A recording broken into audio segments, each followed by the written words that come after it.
Who want one last trip to the long trail?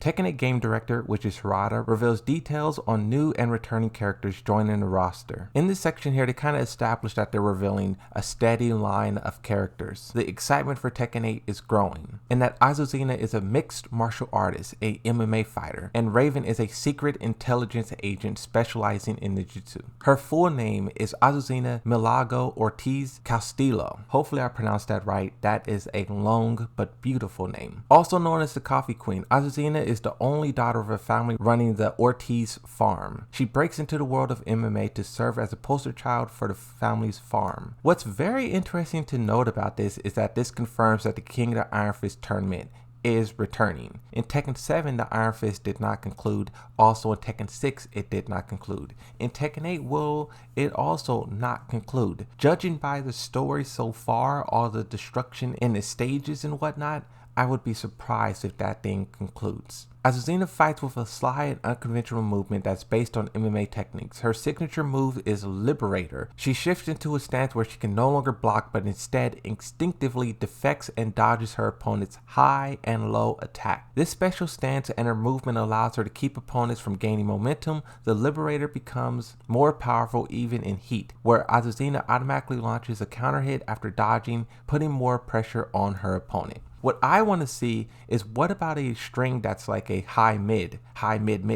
There's many strings in the game like that, so will you dodge the high and then get counter hit by the mid or something? A lot of players were very reactive to this. When they seen her doing all the parrying, people were like, I'm not going to rematch that. But it seems like if you are careless with this character, especially in heat where your move automatically throws out a launcher, you can be in very serious danger if you're not using this very carefully. But on the topic of automatic launchers, this is something that I took issue with in the beta for the heat system. But I think the game would be so much better if the heat system didn't activate automatically. I wish there was like a way to where you can choose whether or not you want to activate it. It would just give the player more freedom to just choose like exactly when they want to attack. This sentence here kind of just reestablishes that, one, she's trying to promote her farm, and two, when she does her rage art and that little thing pops up where she like smiles with the coffee, that's kind of establishing that. It's like a TV commercial. She's advertising her coffee to the world, which is why she joined the tournament. This paragraph here just explains that the character is like really a MMA fighter. This character is kind of embodying that fighting style, and they want to bring in those fans, which is something that I said they should try to do. UFC and boxing is huge. It's global. Making a character that represents that is like a no-brainer. But also what they established, they wanted to symbolize South America. They don't want this character to just be MMA. They want this character to be so much more than that. They say, we chose her home to be Peru because they carry an ancient Incan martial arts tradition. Rumi Makai, martial arts centered around boxing. Peru was also perfect for her backstory, which revolves around her background not as a martial artist, but as a model and a dancer. A character design that embraces the upbeat attitude and unique MMA moves. With Azucena's character design, we found it challenging to balance MMA striking techniques with a distinctive Peruvian flair. We incorporated detailed and colorful patterns inspired by traditional Peruvian garments with her look. This character is possibly one of the best new characters I've seen in a long time. And you guys know I love Claudio. Moving on to Raven, the special intelligence agent, part of an independent unit under the United Nations who engaged in multiple missions to prevent conflicts worldwide. He is a master of espionage that utilizes ninjutsu. He ventured into training to prepare for his increasingly dangerous duties, where he mastered the art of shadow cloning. I like how they're really like playing into the fact that this is why the character was gone in Tekken 7. Even though it was established at the beginning he was gone because he needed to train and get better, and I was like, why is this character training? He's the best. How can he get better? But Tekken 8 shows us exactly how he can get better. A much anticipated return to the series where his evolved ninjutsu establishes his imatic fighting style. He can use a range of versatile attacks, such as mid-range surprise tactics or attacks leveraging his ability of clone and teleport.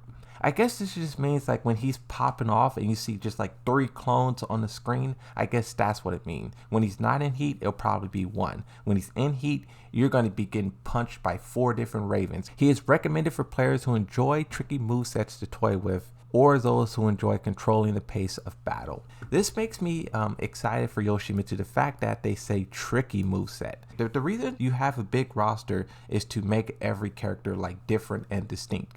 Not only in like country of origin or place where they come from, but also the players who are playing the game. You want some characters who are super easy for people who don't know how to play. You want characters who are tricky for people who love tricky movesets. This sentence here is beautiful. A return marked by technological advancements and essential role in the story. Essential role in the story. Also, I just looked at this, but you see that hand back there has chains all over. Okay, we're not going to get distracted. We know chains symbolizes a lot within the Tekken world. You can see this chain attached to that rock right there. This has Devil Jin, Jin Kazama, Devil Jin written all over it, but let's stick to Raven. We wanted him in Tekken 8 because we knew the hardware performance of current consoles and the power of Unreal Engine 5 would allow us to showcase a more evolved form of Raven. He also has much more significant role in the overall story. Previously, efforts carried out by UN has not been portrayed much in the Tekken storyline. Raven and his organization will play a larger role in Tekken 8, including the UN's decisions to sanction G-Corp,